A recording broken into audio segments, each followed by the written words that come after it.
Hello YouTube, this is Darkon633 and today I'm bringing a review of the Shuriken Sentai Ninninjer, and forgive me if I botch this, Shinobigatana Ichibanto. So yeah, it's a mouthful of what this full name of this sword is. Now, unlike previous seasons of Super Sentai / if this gets adapted to Power Rangers, we don't know that for sure, it's way too early, but anyways, unlike previous seasons, usually the Henshin device is usually a brace, a phone, or even some kind of, even just a regular wrist changer or something. Maybe like, almost like a gauntlet type style for a few things. But this time, and also obviously I forgot to tell you, also we had some gun changers in the past too. But this is the first time we're actually getting a sword changer. So that's actually pretty cool. That we're actually going in and having a full-on sword transformation device for the main senshi. Now, taking a look at the box, as you can see, the box isn't stylized after the usual type of Super Sentai devices. This time, it's more of a triangular shape, where it's got the... Instead of just being a flat box, it's more of, what's it called? Kind of, I don't know how to describe it, but it doesn't have the regular style of flat boxes like the older devices. As you can see, it's got a nice look at the sword itself. Look, a real close-up shot of the sword, and Ninninjer side there. Other side, it shows Ninninjer striking a pose, and the contents. On the back, it shows the different types of sounds that activates using the different buttons, becoming the other Shuriken, the Ninninjers, and someone is summoning the mecha, and so on and so forth.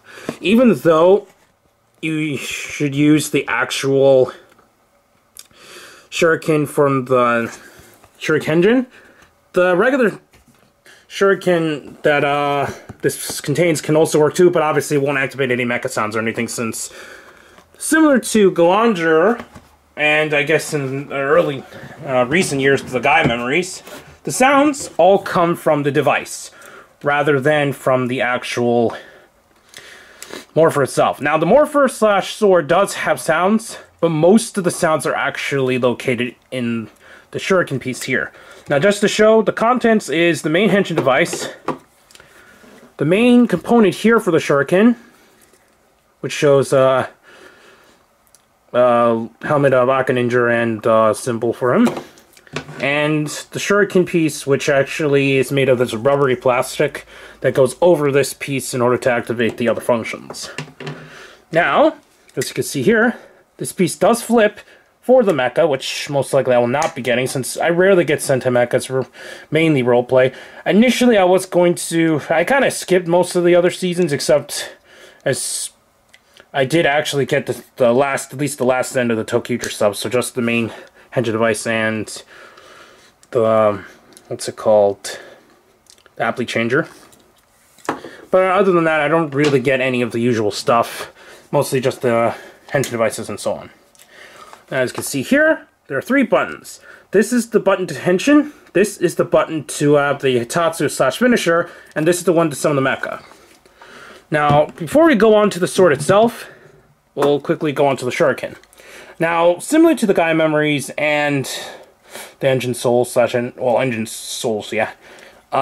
Unfortunately, there's no on and off switch on this, so unfortunately you're going to have to keep this piece with it. Don't lose it, because it's going to drain the batteries eventually if we don't do so. It's just going to activate one sound and lights on its own.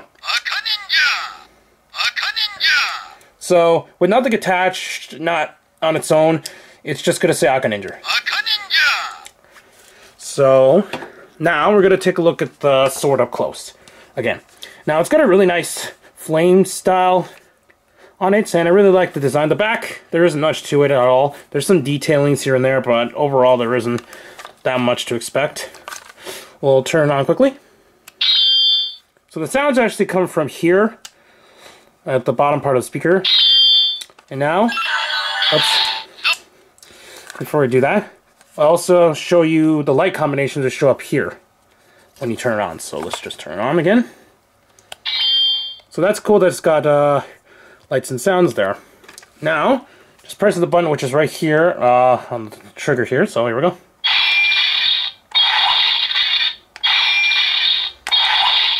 With nothing attached or anything, it just cycles through those sounds. Now, before we go into the Henshin, another sound will activate when you put on any of the Shurikens. Now, this alone will always make the same sound no matter what. Even if you have a different Shuriken piece, it will make the exact same sound. So, just to show here, I don't have any of the other Shurikens, but just to show what it does when attached. Here we go. You slide it on the Shuriken itself. Then, you turn it. So it's going to say Ninninjer Shuriken, and the light's going to stay on for a little while. And then you just press the buttons to activate the different Shuriken sounds. So yeah, it's got a one Shuriken sound, so that's pretty cool. Now we'll go on to the Henshin. So here we go.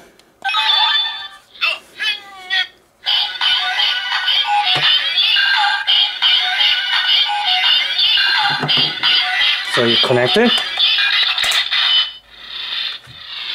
Gonna make a confirmation sound. Now all you do is spin it.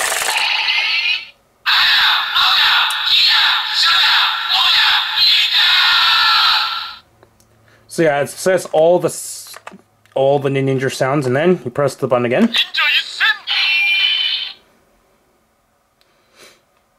Sometimes it does that. You're supposed to do it in unison, but I forgot, so here we go again. So yeah, as you can see, if you don't do it in unison, it's not going to make the full sound, so we need to do it again.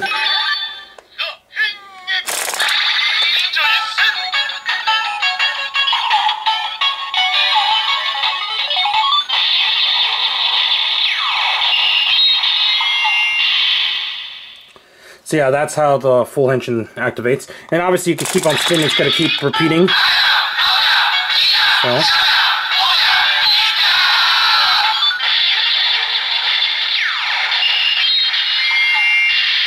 And then right now it's just going to cycle through two slash sounds.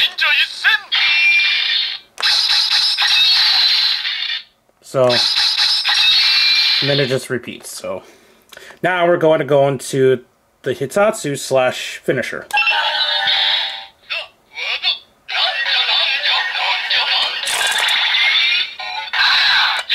You can press the button to skip it, so here we go. So just show it again. If you activate it again and just go through the sounds, it's going to continue to say it.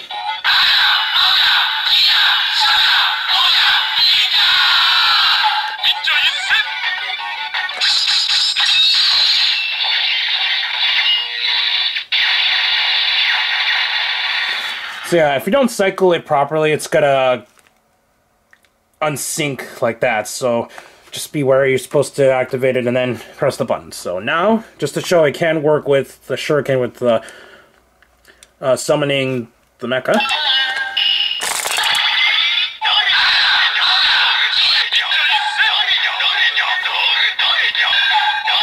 Let's do it again since it got out of sync.